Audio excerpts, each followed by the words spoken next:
안녕하세요. 오늘은 이제 모르면 당하는 임차권 등기와 임대차 등기의 차이에 대해서 강의해 보도록 하겠습니다. 우리가 이제 임대차 등기와 임차권 등기, 대부분이 보면 임차권 등기는 잘 알지만 임대차 등기는 잘 모르시는 분들이 많아요. 특히 법무사님 같은 경우도 그 차이점을 잘 모르는 경우가 있는데, 사실은 임차권 등기와 임대차 등기는 차이가 많은 거죠. 그리고 그러한 또 실무에서 우리가 꼭 알고 있어야 되는 건데, 실제 사례를 보면 본인이 이제 그 다세대 주택 한 동에 10개의 구분호수니까 이렇게 10개의 구분호수를 이제 가지고 있는데, 그분이 이제 예를 들어서 뭐 401호를 이렇게 호수를 가지고 있었는데, 처음에 입주할 때는 등기대 채권이 없었습니다. 그러니까 말소 기준 권리가 없는 거죠. 등기대 채권이 없어가지고 요 임차인들이 전부 선순위로 이렇게 입주를 한 거죠. 10개 구분호수, 이 10개의 구분호수를 한 사람이 소유하고 있으면서 임차인들 10명이 전부 선순위로 대학 요건을 갖추고 계약서에 확정일자도 다 갖췄다고 합니다. 그러고 나가지고 입주하고 나가지고 그다음에 이제 그 이후에 10개의 호수를 공동 근저당권을 설정하고 은행에서 대출을 받은 거죠. 그런데 이 이도령이 이제 그 직장 관계로 해가지고 이사를 가야 되는 그런 상황인데, 그래서 집주인한테 돈을 빼달라고 하니까 집주인이 돈이 없다고 하니까 어떻게 했느냐? 이런 상태가 있는 상태에서 공동저당권이 설정이 된 상태에서 부동산 소재지 관할 법원에 그 주택임대차법법 제3조 3에 의해서 임차권 등기 명령의 임차권 등기를 법원에 신청을 했죠. 그럴 때는 임대인이 동의 없이 단독으로 부동산 소재지 관할 법원에다 신청을 했는데, 그래서 이도령이 법원에다가 임차권 등기 명령을 신청을 했어요. 접수. 그런데 이게 기각이 됐죠. 왜 기각이 되냐? 우리가 임차권 등기 명령의 임차권 등기는요, 부동산 소재지 관할 법원에다가 임대인이 동의 없이 단독으로 신청할 수 있는데, 조건이 뭐냐?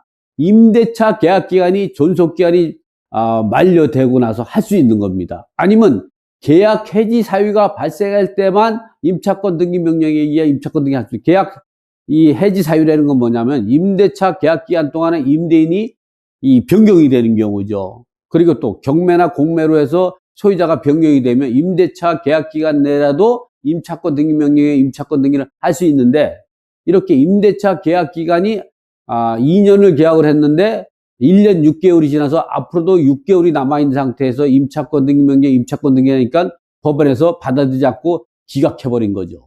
그래서 할 수 없이 임대인이 동의를 얻어가지고 전세권 등기를 했어요. 임대인이 동의를 얻어가지고 전세권 등기를 하고 퇴거를 했어요. 퇴거를 했어. 그런데 이 공동저당권에 의해서 경매가 들어간 거죠. 그래서 이 나머지 9개 구분호수는 다 선순위니까 임차보증금은 손해를 안 봤는데, 이도령은 어떻게 했느냐? 전세권 등기를 하게 되면 이 전세권 등기 시점으로 대항력과 우선 변제권이 발생하니까 말소 기준 권리 이후니까 이 대항력은 없는 거죠. 대항력은 소멸되는 거죠. 없고 우선 변제권만 있는데, 이 우선 변제권은 이 시점으로 발생하니까 이게 1등으로 배당받고 이게 2등으로 배당받게 되다 보니까 손해를 볼 수밖에 없었죠. 그래서 이 사람이 전세보증금을 갖다가 80%를 떼이고 20% 정도만 배당을 받게 됐죠. 근데 이 사람이 임차권 등기가 받아들여졌다고 하면 이 최초의 대항력권을 받은 시점으로 대항력과 우선 변제권이 계속 유지돼서 미배당금은 낙찰자가 인수해야 되는데, 임차권 등기 명령에 임차권 등기를 할 수가 없었던 건 왜 그러냐? 계약 기간이 6개월이 남아서 그렇죠. 이럴 때 어떻게 했느냐?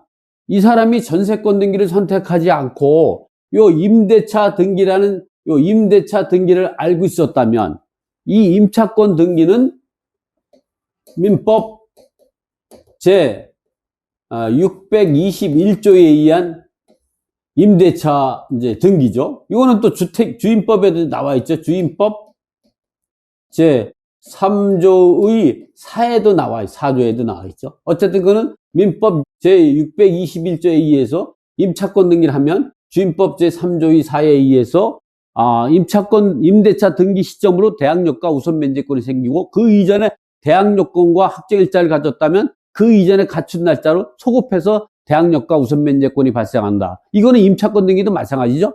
다만 임대차 등기는요, 계약 기간이 남아있을 때만 할 수 있는 거지 계약 기간이 지나서는 할 수가 없는 거예요. 그리고 임대인이 동의를 얻어야만이, 임대인 동의용 그 인감증명서 첨부해야만이 임대차 등기를 할 수 있는 거죠. 그러니까 임차권 등기와 임대차 등기 같은 경우는 이제 요 임차권 등기는 주택인 경우는 주택임대차법 제 3조의 3, 또 상가일 때는 상가에서 임차권 등기 명령의 임차권 등기는 상가임대차법 제 6조에 의하는 거죠. 그거는 이 상가든 주택이든 임차권 등기는, 임차권 등기 명령 임차권 등기는 임대인이 동의 없이 부동산 소재지 관할 법원에다가 단독으로 신청할 수 있는데, 그럴 때에는 임대차 계약기간이 지나서 신청할 수가 있는 거죠. 또는 계약 해지, 경매나 공매처럼 계약 해지 사유가 발생했을 때만 이제 할 수가 있는 거예요.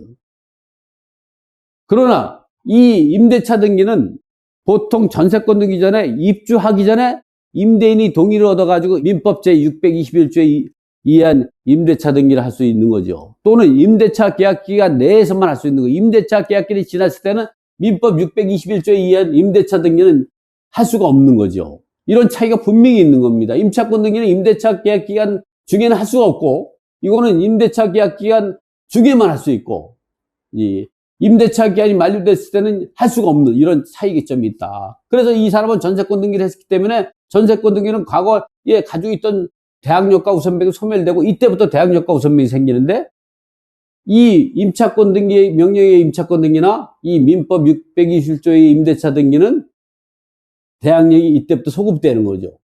물론 등기가 되고 나서 태거를 해야 되는데, 등기를 결정문만 받고 하면 안 되고 등기가 등기부에 오른 다음에 태거를 해야 그 대항력이 계속적으로 유지된다는 사실을 우리가 알고 있어야 한다. 참고로 또 하나는, 우리가 또 하나 임대차 등기를 요 민법 제 621조에 의한 임대차 등기나 또는 이제 임차권 등기죠. 그 주임법 3조의 3 또는 상가건물 임대차법 제 6조에 의한 그 임차권 등기, 요 두 개를 하게 되면요, 그 이후에 입주한 임차인이나 또는 이후 임차권 등기 등은 이게 갖춘 시점으로 대항력과 우선 변제권이 있기 때문에 대항력을 선점하게 되고, 그 우선 변제권인데, 우선 변제권 같은 경우도 최우선 변제권하고 확정일자 우선 변제권이기 때문에 이 사람들은 소액 임차인이라도 소액 임차인이 없고 대항력도 없는 거죠. 이 사람이 대항력 유지하고, 그리고 최우선 변제를 갖고, 이에 입주한 사람들은 이 사람이 확정일자를 받고 나서 남는 돈이 있다면 배당을 받을 수 있는 이런 권리가 있다. 그러나 전세권 등기를 했다. 전세권 등기 이후에 입주한 임차인은 이 전세권 등기가 하고 나서 퇴거를 했다. 그러면 이 사람은 대항력을 얻고 담보권만 있기 때문에 우선 변제권이 있지만, 이 사람이 소액 임차인으로서 최우선 변제를 받을 수 있는 최우선 변제를 받고, 그리고 이 사람이 담보물권 이동, 그리고 확정일자로 해서 3순위 배당받는 방법으로 이렇게 진행하죠. 이렇게 우리가 모르면 당하는 임차권 등기, 임대차 등기의 차이점에 대해서 여러분에게 말씀드렸습니다. 제가 경험해서, 또는 이게 얼마 전에 상담을 해주다 보니까 이런 차이점이 있고, 이거를 조금만 알면 이런 거에 대해서 차이점에서 손해보지 않는데, 이런 것 때문에 우리가 전세권 등기까지 해서, 전세권 등기가 임대차 등기보다는 임대인에게 더 거부 반응이 많은 것이거든요. 그래서 여러분도 쉽게 살아가는 방법을 하려면 임차권 등기와 임대차 등기를 자세히 알고 있어야 한다. 자, 오늘 이 강의로 이거는 마치겠습니다. 제 강의가 마음에 드신다면 구독을 꼭 눌러주시기 바랍니다. 감사드립니다.